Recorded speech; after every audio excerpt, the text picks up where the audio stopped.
Hello Capricorn, this is going to be your astrology for April. And I might even refer back to certain other aspects of astrology that's also going to be affecting you currently as well. So we're going to move into the 4th of April, right? So we're going to have Venus, and Venus will be going into the 6th house. So the 6th house is about our health and well-being and also our career. Now you have all this energy coming to your career, looking at your heart and what you do. You have creative energy there. You have the heart and passion of wanting to put things into work. And you're feeling dispassionate too. Venus is going to want you to see, ooh, this is what I need to release and let go of in order to create something new that I actually truly want in my life. So Venus is bringing in that energy to look at your heart, where it's at. How do you really feel?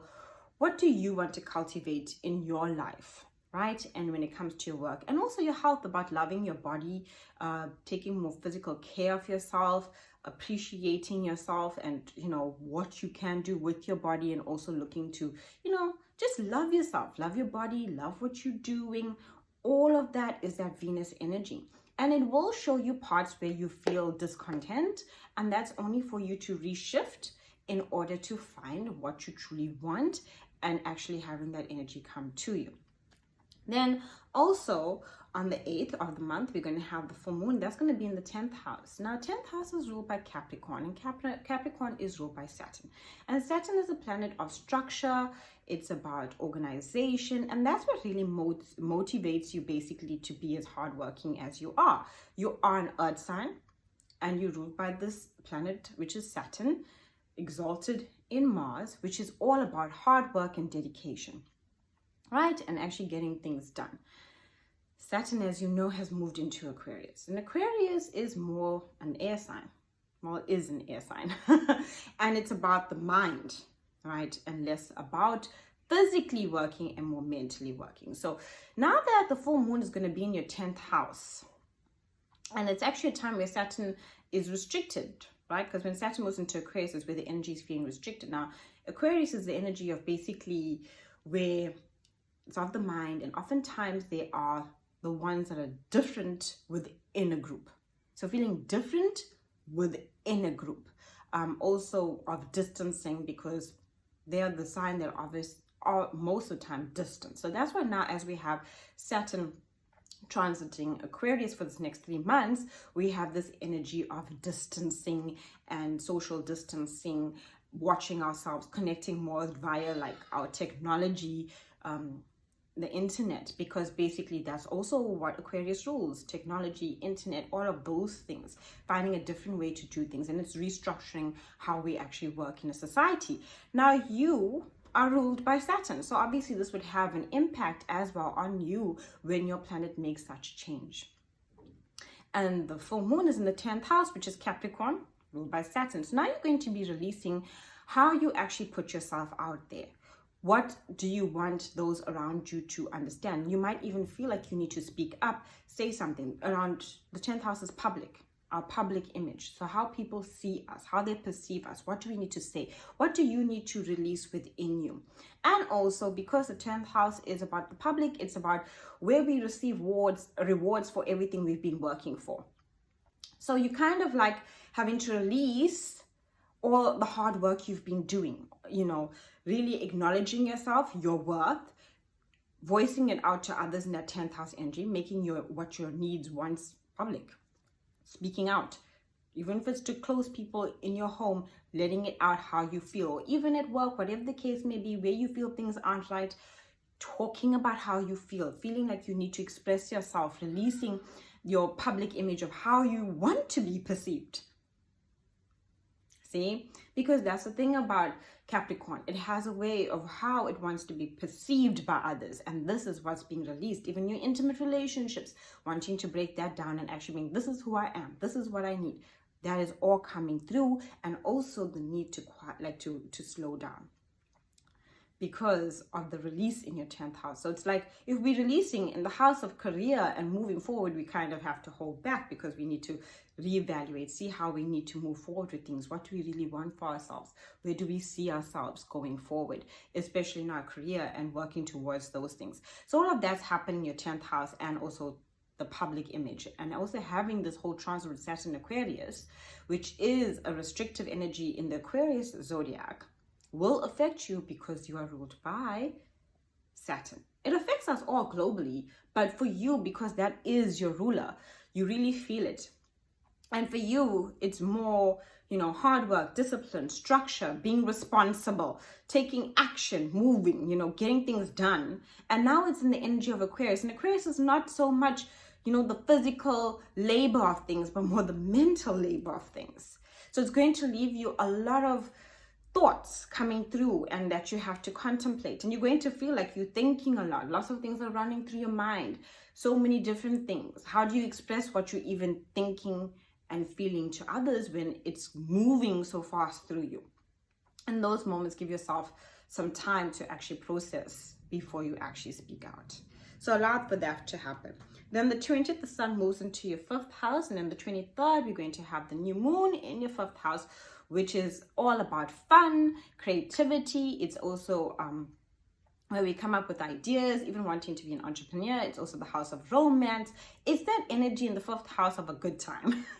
And that's what it brings to you, where you actually feel that you want to do something to enjoy yourself. You want to feel like a kid again. You also have lots of creative ideas. Can you see all the stress and tension early in the month, right? Of all the things I need to do, who do I need to be? How do I portray myself to others? What do I want for myself? I need to, put in the structures, be responsible. This is what I need. And then you have that energy of release there. And then the Venus is coming into also on the 4th into your 6th house again. What do I love? All of that energy is taking you on a soulful level and journey of your life as a whole. Venus is a planet of love, and now it's in your 6th house. It's really making you look at the things you appreciate and what's most important to you. And then coming to the 20th, 23rd, with the new moon moving into the 5th energy, it's more about fun, relaxation, new beginnings. What can I do to make myself feel happy? What creative ideas I have? How can I employ these creative ideas that I have for myself and how I work? Even businesses, being an entrepreneur, all of that energy is in the 5th house, because it's truly the space of being free and feeling happy and feeling like I do what I love and I have the time and I can relax and I feel at peace and I feel like a kid again and I'm in love and all of those things. A new energy even coming in with the love aspect as well, which is a good thing of like new beginnings, especially with the full moon, where you felt like maybe you had to put yourself out on display really with your feelings. This actually gives you that new beginning around the 23rd of April. Then we have Mars in the 2nd house, right? Okay, Mars in the 2nd house. Now Mars in the 2nd house, you must understand, early in the month, in March, not even in April, towards the end of the month, and on the 31st, we had Mars conjuncting Saturn. Now Mars is the planet of basically what we would say the god of war energy, and Saturn is about responsibility, structure, karma, discipline, challenges. Those things that grow us, we might not necessarily like, but we have growth from it. And then Mars with this action and drive, and also god of war, conflict. This is what I want, this is how I put it forward. It's conjuncts, and Mars is going to be in your 2nd house. So basically you're going to feel very driven and even at times frustrated with all the things that you want, because the 2nd house is about our inner and outer self-worth. So our inner self-worth is about how we feel about ourselves and what we feel within ourselves in our relationships. The 2nd house has that Venus energy of our relationships and also our finances. So it's putting all of this into basically the spotlight of where do I take action with these things in my relationships so that I feel good about myself, so that I can actually do the things I need to do to invest energy into myself, to feel rewarded in my career and my finances and what I actually want in my life. Now that's happening throughout April. And then also, very big thing that's also happening, which happened in the beginning of the year, which is only going to end at the end of the year. Jupiter is in Capricorn. Now, Jupiter is exalted by Cancer, and Jupiter being in Capricorn means that it's in its fall. So it's not the best placement for it to be in Capricorn, and this will be affecting you as a Capricorn. So as we know, the Capricorns are very well planned, they're very structured, they, especially now, want to have things organized, like to know where they're going, have all their priorities in check. That's the Capricorn energy of having these priorities in check. However, Jupiter being Capricorn is showing us lessons in that area, lessons of how can we be more responsible, how can we work harder, what more do we want in our lives. Jupiter is the area of learning and expansion. So throughout this year, as a Capricorn, you're going to be learning. It's about opportunities, expansion, learning, all of those things. So you might find, I might want to put myself forward in this opportunity, but somehow through to things that are happening in the outer world, I feel actually restricted and I can't actually do what I normally do. And that's the lesson of teaching you different ways of actually working towards it. What new things can you do to, if something happens, saving, all of that. That's that Jupiter and Capricorn kind of energy that teaches us different things. Now that transit affects us all globally, but more specifically for you, dear Capricorn, because throughout the year, and it's not the most comfortable feeling having it there, because it almost feels like your opportunities feel further away from you when it's in Capricorn. Like it's harder to reach. I got to work harder for it. I have to strive harder for it. So you're going to feel that energy. And also because Jupiter teaches us. It teaches us. That's where we learn. That's where the expansion of our learning and wisdom comes upon things. And that's what you're going to be doing, is learning and expanding within your relationships, what's acceptable, what's not acceptable. When do I say no? After everything I've been through over years, now Jupiter comes here to say, hey, you need to have a deep understanding and wisdom about things that are happening within your life. And now with this Jupiter and Capricorn energy, it's giving Capricorn the opportunity to expand in spiritual understanding, because it is a very spiritual energy with Jupiter, of the wisdom of everything that's happening to challenge them within their lives.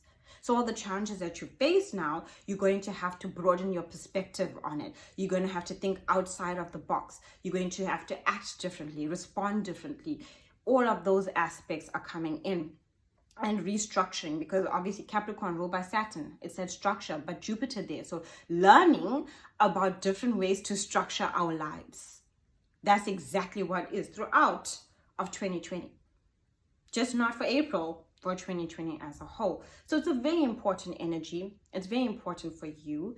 It's, you know, like I said, it can feel very challenging, but whenever we challenge, it's so important for us to actually sit back, see the challenge. Yeah, feel it. If it makes you feel down and frustrated and angry, you can't ignore that. You are exalted in Mars, which is, like I said, the planet of action, the god of war. So you can feel very frustrated.